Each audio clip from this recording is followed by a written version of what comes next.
Jean-Claude Schmitt sur le rythme qui n'a pas vraiment besoin de présentation, mais ça fait partie du rituel.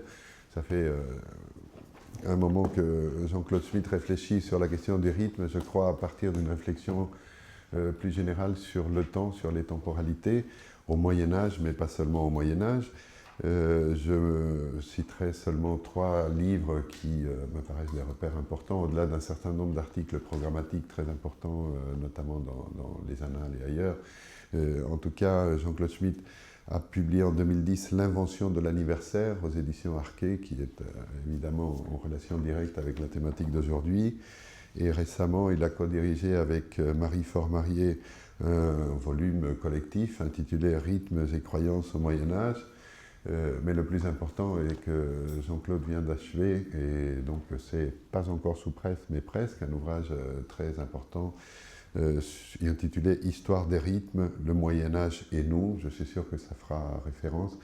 Et donc nous attendons ce volume, et en attendant, nous allons t'écouter avec grand plaisir. Merci beaucoup Esteban, merci à tous les organisateurs de cette journée. Je me réjouis de discuter avec vous aujourd'hui et de vous entendre surtout. Voilà, je suis assez embarrassé. Je me suis demandé jusqu'à ce matin ce que j'allais vous dire. Parce que quand on a fini un livre, effectivement, on ne sait plus par quel bout le prendre, d'une part. Et d'autre part, je suis amené à parler devant Pascal Michon, devant Pierre Sauvanet, qui m'ont déjà entendu, en effet en 2012. Et je n'avais pas envie de me répéter, en tout cas pour eux, sans doute. Alors, j'ai pris le parti de vous expliquer très brièvement, sous cette image un peu tutélaire, quelle est l'organisation, le plan de ce livre, assez gros, et ensuite, tout simplement, de vous lire, de vous soumettre la conclusion. Il est encore temps de la changer, je n'espère pas la rayer d'un seul trait, mais de la modifier. Donc, je voudrais vous la lire, ça ne prendra pas très longtemps. Alors voilà, le titre, c'est Histoire des rythmes, donc c'est très ambitieux, effectivement. Histoire des rythmes, comme je suis médiéviste, c'est aussi une histoire médiévale des rythmes, mais dans un très grand Moyen-Âge, un très long Moyen-Âge, comme disait Jacques Le Goff, entre l'Antiquité tardive et le XVIe siècle, disons, mais je ne m'interdis pas de remonter plus haut, de redescendre plus bas, bien sûr. Et surtout, c'est le Moyen-Âge et nous, c'est le sous-titre, c'est-à-dire une réflexion sur nos rythmes aujourd'hui et en quoi ces rythmes s'inscrivent dans une durée ou une longue durée, encore plus longue, ou évidemment des différences importantes par rapport aux civilisations anciennes, et en quoi la réflexion contemporaine sur les rythmes peut éclairer un certain nombre de propos. Alors je dirais très schématiquement comment je vois cette différence entre le présent et le passé. Disons qu'aujourd'hui, nous avons des notions, des définitions de rythme, on va en parler encore aujourd'hui, et qui concernent un mot qui a une ampleur d'application immense. C'est-à-dire, tout est rythme, d'une certaine façon. Il y a le rythme cardiaque, il y a les rythmes scolaires, les rythmes industriels, les rythmes, etc., etc. Dans une réalité du monde qui est totalement éclatée. C'est-à-dire qu'il n'y a pas de rapport direct entre le rythme du jazz et le rythme scolaire, par exemple. Bon. Donc, mais la conception des rythmes est universelle. Et si je regarde l'Antiquité et le Moyen-Âge, c'est un peu l'inverse. C'est-à-dire qu'il y a un mot, rhythmus, etc., qui a une application extrêmement précise. C'est-à-dire, c'est le domaine de la poésie, de la musique, du chant. Mais par ce mot, on entre dans un domaine immense, d'un monde holiste, pour parler comme Louis Dumont, où tout entre en résonance, entre le cosmos, le corps humain, la musique évidemment. Dans cette conception générale du monde, le mot rhythmus n'est pas appliqué, puisqu'il n'est pas utilisé, puisqu'encore une fois, rhythmus a un sens très précis. Mais il est apparenté, disons, à d'autres mots comme numerus, ou comme mensura, ou comme ordo, qui, eux, ont cette application générale. Donc un monde holiste dans lequel il y a un domaine particulier, très particulier du rhythmus. Le rhythmus, c'est le chant au Moyen-Âge. Hein, c'est un chant poétique accentué. Point final. Hein, mais vous n'allez pas utiliser ce mot pour parler du travail agraire, par exemple. Alors qu'aujourd'hui, rythme, évidemment, s'applique à n'importe quelle forme de travail. Bon. Et puis, on passe à un monde totalement différent. Et le livre de Janina Vellman, que j'avais découvert en 2010-2011, l'auteur avec qui j'ai beaucoup discuté, effectivement, marque bien, me semble-t-il, ce passage aux alentours de 1800, hein, avec ce qu'elle appelle le modèle épigénétique, etc., d'un monde ancien, où chez Jean-Jacques Rousseau encore, le sens de rythme est très précis, à un monde nouveau où on voit ce sens du mot s'étendre de plus en plus et toucher à des domaines très divers de la société. Alors, voilà un peu l'idée de départ, si vous voulez, dont je parlerai dont je parle dans mon introduction, bien sûr. Après, je me suis retrouvé donc avec des notions contemporaines du rythme pour parler d'un monde ancien dans lequel le mot rythme a un sens différent, mais où je veux parler de tout, c'est-à-dire aussi bien de l'agriculture que de la politique, que de la musique, etc. Et où j'applique donc une conception, une démarche moderne. C'est le Moyen-Âge et nous et le Moyen-Âge. Hein, c'est toujours l'historien du présent. Mais comment organiser tout ça? Alors j'ai fini par prendre une décision totalement arbitraire. Pierre Sauvanet et Pascal Michon la connaissent déjà. Cette solution, ça a été de me référer au rythme fondamental de toute l'idéologie chrétienne, judéo-chrétienne et occidentale, et qui pèse encore aujourd'hui ô combien sur nos propres pratiques, c'est le rythme hebdomadaire des 6 jours de la création. Et c'est d'autant plus important que ce modèle de la création, donc de la semaine de Dieu, si vous voulez, créateur, avec ce 6e jour où il crée l'homme, hein, et où il lui soumet toute la nature, eh bien, ce modèle est aussi pensé, par saint Augustin notamment, comme le rythme de l'histoire universelle. Le 6e jour étant en fait l'équivalent du 6e âge du monde, depuis l'incarnation du Christ jusqu'à la fin des temps, jusqu'au jugement dernier. Et puis il y a un 7e âge. Voilà donc la manière dont j'ai conçu ça. Donc c'est un plan en 6 parties, mais que j'appelle des journées. Et je ne suis pas anachronique en parlant de journées, puisque dans la littérature médiévale, en particulier, il y a le Décaméron, par exemple, ou il y a d'autres ouvrages qui sont effectivement organisés en journées, non pas en parties. Alors, ces journées, quelles sont-elles? Très, très rapidement, eh bien, la première journée, elle est un peu conceptuelle, c'est-à-dire je mets en scène cette opposition du rythme moderne, si j'ose dire, des rythmes modernes, au pluriel, et du rythmus antico-médiéval. Bon, alors ceci, à la fois dans la langue, la poésie, la musique, les images aussi, hein, le rythme même des images qui est en rapport avec tout ça, l'écriture. Bon. La deuxième journée, c'est les rythmes du corps et du monde, autrement dit du microcosme et du macrocosme, qui sont en résonance permanente dans cette culture ancienne. Je commence par la marche. Il me semble que, et d'ailleurs je fais référence ici à Paul Klee, je pourrais vous montrer ça tout à l'heure, mais la marche, non ça ne fait rien pour l'instant, la marche, les pieds, hein, ça c'est absolument fondamental. Hein, c'est Elias Canetti qui disait que le rythme originel, c'est le rythme des pieds. La marche, mais aussi la main, la voix, la conception du monde et du corps, macrocosme, microcosme, la santé, le cœur, le pouls. Le pouls est un des rares, en dehors de la musique, un des rares domaines où l'on parle dans les textes, chez Galien déjà, de rythmus. Hein, mais parce qu'il y a une musique du corps, bien sûr. La troisième journée, c'est autour du temps, scander l'année, sonner les heures.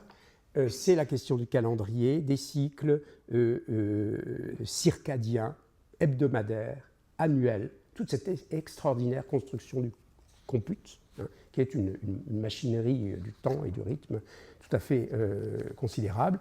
Donc ça occupe toute une journée. La question de la lune, la question du soleil, la question des marées, la question de tout ça, et toujours l'homme qui est là-dedans. Hein.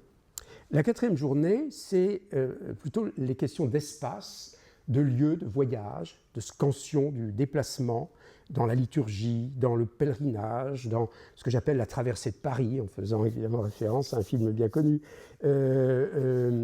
etc. La cinquième journée, c'est les rythmes narratifs, et en particulier la narration de l'histoire. que je prends. Je ne peux pas prendre tous les rythmes, donc j'ai décidé de prendre le plus important, peut-être, le récit historique. Je fais référence naturellement à Ricoeur, mais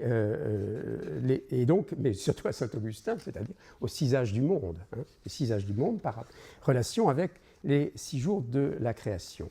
Et puis aussi les images de ces, comme on le voit ici, les images en rapport avec cela, à la fois dans la tradition augustinienne et puis dans cette rupture partielle qui apparaît avec Joachim de Flore au XIIIe siècle, où on a une autre conception de l'enchaînement des temps. Et je termine, puisque s'il s'agit d'histoire, je ne vais pas parler que de l'histoire universelle, mais aussi des histoires locales, et je prends comme exemple la tapisserie de Bayeux, qui, à soi tout seul, est un monde rythmique. La 6e journée, c'est donc le dernier jour, je pose ici des problèmes, je repose des problèmes que j'ai rencontrés au fil du livre, et je l'appelle « changement » au pluriel de rythme. Et là, je m'intéresse à 3 ensembles de questions. Les innovations rythmiques, c'est-à-dire comment un rythme nouveau apparaît, comment il supplante un rythme ancien, comment il se combine avec lui. Est-ce que... Bon, première question. Et là, je prends des exemples aussi concrets, par exemple, la création du jubilé en 1300. Le jubilé de l'Église en 1300, c'est une création, un nouveau rythme qui crée. Comment est-ce qu'on le crée? Évidemment, avec des morceaux qui viennent de très loin, y compris de la Bible, mais comment ça se fait? Il y a aussi, par exemple, dans un tout autre domaine, l'assolement triennal. Dans le domaine agricole, la question de l'assolement triennal, de la productivité, etc. Le deuxième thème, je l'emprunte d'ailleurs à Pascal Michon largement, c'est l'individuation. Comment on se définit à travers ces rythmes, comment on les intériorise, etc. Autour, par exemple, de la question de l'anniversaire, dont tu as bien voulu parler, et puis, par exemple, de la question de la mort, qui est extrêmement importante, comme vous en doutez. Et puis, le troisième thème, c'est l'arythmie. C'est-à-dire, je repars notamment de ce que Deleuze et Guattari, mais aussi Frédéric Bisson écrit sur ce que j'appellerais la claudication du rythme. Un rythme, ça cloche toujours quelque part. Il faut que ça cloche d'une certaine façon pour qu'il y ait du rythme. Et donc, il y a des rythmes des arythmies par défaut, des arythmies par excès. Il y a des catastrophes. Qu'est-ce qui se passe quand un événement catastrophique intervient, comme la peste noire ou la grande famine ou un tremblement de terre? Toute une partie sur les tremblements de terre et la réaction aux tremblements de terre et la mémoire des tremblements de terre dans la civilisation médiévale. Mais aussi les décisions politiques, l'interdit ecclésiastique, par exemple. On suspend le son des cloches, on suspend l'administration des sacrements. Qu'est-ce qui se passe? Et comment, après, on revient, on rétablit un rythme? La grève. Là, j'aimerais bien qu'il y ait une histoire de la grève. Michel Perrault, bien sûr, a fait le livre qu'on sait. Le vocabulaire, par exemple, de la grève est extrêmement important. Et il y a des grèves médiévales, mais ils ne s'appellent pas les grèves, justement. Et puis, je finis par poser cette question, est-ce qu'un rythme peut mourir? Est-ce qu'on peut arrêter un rythme un jour? Je ne pense pas. D'une certaine façon, il est toujours repris autrement que tel le phénix, si vous voulez. Et il n'y a peut-être qu'un lieu où les rythmes meurent vraiment, disparaissent, se brouillent, c'est l'utopie. Et mon livre s'achève sur l'utopie du pays de Cocagne, ce fabliau du XIIIe siècle, et comment il n'y a plus de rythme en fait. Il n'y a plus de rythme, mais on vit dans une harmonie parfaite, mais il n'y a plus de rythme. Et l'abbaye de Thélème de Rabelais. Voilà. Et puis alors je dois préciser que, comme dans la Genèse, vous savez, à la fin de chaque jour, il y a cette formule, il y eut un soir, il y eut un matin, premier jour, puis deuxième jour, troisième jour. Je dis ça pour la conclusion, c'est important. Donc chaque partie, chaque journée se termine par cette formule. C'est ma conclusion partielle à chaque fois. Il y eut un soir, il y eut un matin, premier jour, deuxième jour, troisième jour. J'en viens, si vous permettez, à moins qu'il y ait des questions tout de suite, mais peut-être qu'il vaut mieux que je lise d'abord ma conclusion, ce que j'espère être la conclusion. Je reprends évidemment un certain nombre de ces points, et puis j'essaie d'ouvrir. Voici enfin le 7e jour. Je reprends pour conclure le fil du récit de la Genèse, dont les 6 jours de la création ont scandé ce livre. Citation, Dieu conclut au 7e jour, au 7e cette fois, l'ouvrage qu'il avait fait, et au 7e jour, il chôma, après tout l'ouvrage qu'il avait fait. Dieu bénit le 7e jour et le sanctifia, car il avait alors chômé après tout son ouvrage de création. » Fin de citation. Ce 7e jour est bien différent des précédents. Dieu ne crée rien. Il ne fait mention ni de matin ni de soir. Et ce jour est le seul que Dieu bénit et sanctifia. Il est essentiel de savoir comment ce passage si important de la Genèse a été compris au Moyen-Âge, à travers quel mot latin il a été lu. La Vulgate parle de la création divine comme d'une œuvre ou même d'un travail, opus, que Dieu a fait, accompli, créé, quod fecerat, patrarat, creavit. Puis du repos de Dieu, requievit, il se reposa comme s'il s'était fatigué à travailler les jours précédents, en ce 7e jour, où il cessa tout travail de création. Bon, je ne cite pas le latin. La création est aussi qualifiée de génération du ciel et de la terre. Le pluriel generationes désigne un véritable engendrement divin, mais évoque aussi une scansion vitale impulsée par Dieu et qui anime dès lors toute la création et la succession des générations, telles que l'illustre par exemple la généalogie du Christ. La question de généalogie est évidemment très importante dans mon livre, j'en parle à différents moments. Le récit de la Genèse, qui s'achève avec ce 7e jour sans matin ni soir, a été et reste le modèle par excellence dans toute la tradition des religions du livre, judaïsme, christianisme, islam, du rythme hebdomadaire voulu par Dieu et fondé sur la succession des 6 jours consacrés aux activités profanes et productrices, le travail en premier lieu, et d'un jour béni et sanctifié que les hommes doivent consacrer à la louange du Créateur. Pour les Juifs, ce jour est le Shabbat, sabbatum dans la Vulgate, un mot absent de la Genèse parce qu'il ne s'applique pas à Dieu, mais aux hommes qui doivent en suivre l'exemple. C'est dans l'Exode, pour la première fois, que le mot sabbatum apparaît quand Moïse transmet aux Hébreux l'ordre divin. Demain est un jour de repos complet, un sabbat consacré à Yahweh. Exode 16. Le mot sabbat est abondamment cité aussi dans le Nouveau Testament, mais Jésus prend ses distances par rapport à l'observance scrupuleuse du repos sabbatique. Il n'hésite pas à affronter la critique des pharisiens en guérissant un paralytique un jour de sabbat, Jean 5, 7, etc. Le rythme 6+1 n'en reste pas moins prégnant dans la tradition chrétienne pour consacrer au Christ le jour du Seigneur, dimanche, décalé d'un jour par rapport au sabbat des Juifs. Le dimanche coïncide en fait avec le premier jour de la semaine, la première feria prima, du calendrier romain, restée largement en usage dans la culture chrétienne médiévale. Le récit de la Genèse n'a pas été seulement compris comme la légitimation du rythme hebdomadaire. Saint Augustin, on l'a dit, en a fait aussi la métonymie de toute l'histoire du salut. À chaque jour correspond un âge du monde, les 5 premiers étant relatés par l'Ancien Testament, d'Adam à Noé, de Noé à Abraham, d'Abraham à David, de David à la captivité de Babylone, de Moïse à la nativité du Christ, tandis que le 6e, l'âge de l'Église, qui a commencé avec le Christ et prendra fin avec le jugement dernier, est expliqué et annoncé par le Nouveau Testament, Apocalypse comprise. Reste le 7e âge, béni et sanctifié, comme le fut le 7e jour de la Genèse. Saint Augustin en traite très longuement dans son commentaire de la Genèse au sens littéral. Il remarque d'abord que Dieu ne saurait se reposer, comme si l'œuvre accomplie par lui l'avait fatigué. Ce jour signifie la plénitude de Dieu, son amour absolu, son éternité par-delà le décompte des jours. Le 7e jour sera donc pour les hommes un jour de contemplation et pas seulement un jour de repos après le travail.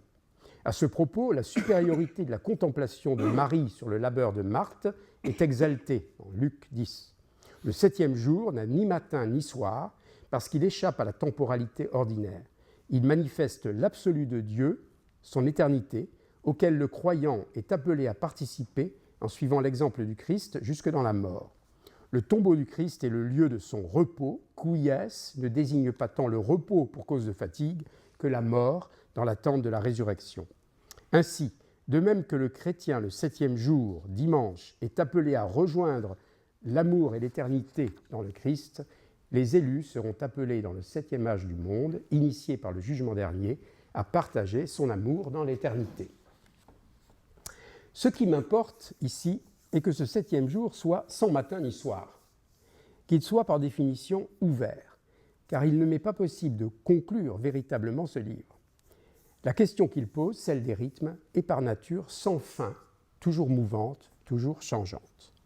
En témoignent les définitions philosophiques du rythme, de Platon à Deleuze et Pierre Sauvanet, en passant par Nietzsche. On en reparlera aujourd'hui. Par lesquelles j'ai essayé de saisir les rythmes sociaux. Elles se recoupent, elles convergent parfois, chacune a son intérêt, mais jamais elles ne coïncident exactement. Et c'est bien ainsi. En tout cas, j'en retiens que jamais le rythme n'est pure répétition, simple régularité. Le décalage, la différence, la claudication sont essentiels à sa dynamique, à son renouvellement, comme à son rôle dans le fonctionnement de la société.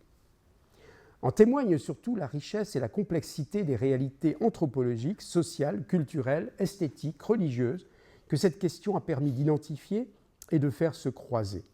Les rythmes du corps, la marche et la danse, le pouls et le souffle, en résonance avec ceux du cosmos, le jour et la nuit, la lune et le soleil, les vents et les marées, les saisons. Les rythmes de la langue, de la poésie, du chant, de la musique, des images, des formes plastiques et des couleurs. Les rythmes du travail et du repos. Les rythmes quotidiens, hebdomadaires, mensuels, annuels, plus ou moins imposés par le calendrier à l'ensemble des activités humaines, lesquelles sont scandées par les cloches et bientôt mesurées par les horloges mécaniques. Les rythmes du voyage, du pèlerinage, de la procession, mais aussi ceux de la mémoire et ceux des itinérances oniriques qui font de l'homme un homo viator en marche vers le salut. Les rythmes du récit, à commencer par le grand récit de l'histoire universelle, dont la scansion reproduit celle de la semaine originelle du genre humain. Rythme imposé, mais aussi rythme intériorisé, discriminant, individuant, rythme traditionnel, mais aussi rythme nouveau et innovant, le jubilé, les grandes vacances, c'est une invention de l'université au XIIIe siècle, les grandes vacances. Rythme contradictoire et conflictuel, le travail et la grève, rupture de rythme, la catastrophe, l'interdit ecclésiastique, la mort, mais aussi reprise de rythmes autres dans et pour un ordre social modifié, dans la ville, le marché, l'État. Et jamais les rythmes s'arrêtent vraiment de rythmer la vie. Seule l'utopie peut imaginer une société qui viendrait à s'en passer et encore. Voilà bien une autre raison de ne pas conclure et de laisser mon propos ouvert, inachevé. Ce que l'historien découvre au sujet des rythmes des siècles passés, il en fait lui-même d'une certaine façon l'expérience en son temps. Le sous-titre du livre, Le Moyen-Âge et nous, le dit assez. Les interrogations du présent éclairent le passé, mais le passé nous tend aussi un miroir plus ou moins déformant et lacunaire, nous aidant à penser nos différences. Comme les hommes du Moyen-Âge, nous vivons suivant plusieurs rythmes à la fois, qui peuvent sembler se contredire, appartenir à des temporalités éloignées les unes des autres. Les déplacements, les communications, les progrès technologiques illustrent ce point en permanence. Mais que l'expérience et l'épreuve du vécu tentent à réconcilier et à unifier. Sans doute nos rythmes, ou certains de nos rythmes, se sont-ils accélérés récemment. Mais, on parlait de Hartmut Rosa, n'est-ce pas ? Mais la notion de vitesse est fort relative. Bien avant que les chevaux vapeurs ne détrônent les équidés, les cavaliers allaient bien plus vite que les piétons et s'en faisaient gloire. Il est plus pertinent peut-être de penser que le vieux débat entre la valeur qualitative des rythmes, le Rhythmus, et la valeur quantitative de la mesure, le Metrum ou Takt en allemand, tend de plus en plus à se résoudre au profit du second terme. Ici aussi, le regard rétrospectif de l'historien est utile, puisqu'il peut donner à ce débat sa profondeur historique et ainsi mieux en comprendre les enjeux en évoquant toutes sortes de pratiques sociales anciennes, mais qui furent contemporaines et dont aucune ne peut être présentée comme la cause des autres. La diffusion de l'horloge mécanique, le succès simultané de la musica mensurabilis, XIVe siècle, les raffinements comptables de la fiscalité de l'État, l'énumération vertigineuse à l'âge du gothique flamboyant des dispositions testamentaires, ou encore l'égrenage des perles du rosaire au rythme numérique des Awe et des paternosters, etc. Ce que nous avons peut-être perdu et dont bien de nos contemporains cultivent la nostalgie, ce que d'autres cultures ont peut-être mieux préservé en dépit de la globalisation, ne serait-ce pas la valeur qualitative des rythmes, le rêve ou l'illusion d'une vie moins soumise à l'emprise de toutes les variantes du métronome. Mais tout retour en arrière est impossible, et du reste, qui serait prêt à troquer sa montre à quartz, ses horaires d'avion et son téléphone portable contre l'éclairage aux chandelles, les cloches, la carriole à cheval et le coucher à l'heure des poules? Le voudrait-on? Ce serait impossible. Ce livre, nécessairement inachevé, que je referme sans le clore, n'est pas une synthèse. Il n'y a de synthèse possible que de sujets finis, délimités. Et les rythmes sont au contraire un problème ouvert, en mouvement et sans fin. Je ne me livre pas non plus ici à un exercice de micro-histoire, c'est le moins, comme j'ai pu le faire ailleurs. L'expression qui caractérise le mieux la démarche que je propose me semble être celle d'histoire transversale.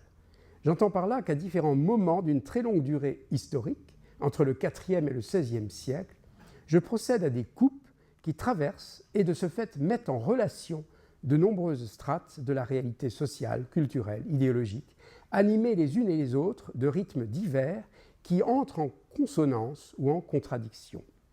Chaque activité humaine, individuelle ou collective, possède ses rythmes propres et tous ces rythmes produisent un extraordinaire concert dont je cherche, en procédant par coupes transversales, à faire entendre les instruments. Ces rythmes, associés ou confrontés les uns aux autres, appartiennent à des traditions qui ont des histoires différentes, qui ne se chevauchent que partiellement. Le chant grégorien, les études scolastiques, la liturgie royale du couronnement, l'assolement triennal, l'anniversaire de la naissance, le pèlerinage en Terre Sainte, le jubilé romain, définissent des expériences rythmiques partiellement contemporaines et pourtant anachroniques, associées et pourtant largement hétérogènes. Toutes ensemble, elles composent ce qu'on pourrait appeler le style rythmique d'une époque, tandis que l'articulation de leurs histoires particulières, l'ajustement de leurs temporalités différentes, la disparition ou l'apparition de tel ou tel rythme à tel ou tel moment font passer historiquement d'un style rythmique à un autre, d'une époque à une autre. La question posée est celle du changement historique, non d'un seul phénomène, mais de tout le faisceau des rythmes d'une société. La métaphore géologique des coulées de lave des volcans ou des nappes de charriage, ou la métaphore des tuiles irrégulières d'un vieux toit, qui se recouvrent plus ou moins bien dans le sens de la pente, peuvent aider à comprendre comment s'opère le changement en histoire. Chaque nappe de charriage, coulée de lave, ligne de tuiles, recouvre les précédentes, mais parfois seulement de manière partielle, en se tenant provisoirement en retrait, et parfois, au contraire, en les dépassant résolument pour gagner inexorablement du terrain. Les rythmes propres à tous les aspects de l'expérience humaine, tous ceux qu'on vient de rappeler, mais aussi l'alternance de la guerre et de la paix, le retour des épidémies, les formes de la piété et d'individuation, le marché de la main-d'œuvre, etc., donnent l'image dynamique d'un semblable tuilage, avec ses pesanteurs et ses avancées, au gré desquelles la société peu à peu se transforme, au point qu'un jour, elle apparaît vraiment différente de ce qu'elle a été. Les rythmes, et c'est bien là l'intérêt de leur étude historique, animent différemment ce jeu de forces solidaires et contradictoires, lui donnent son énergie et son espérance de vie. Ils traversent toute l'épaisseur des réalités sociales et font vibrer sur des modes différents, mais restituent pour finir un surprenant concert. Voilà, merci.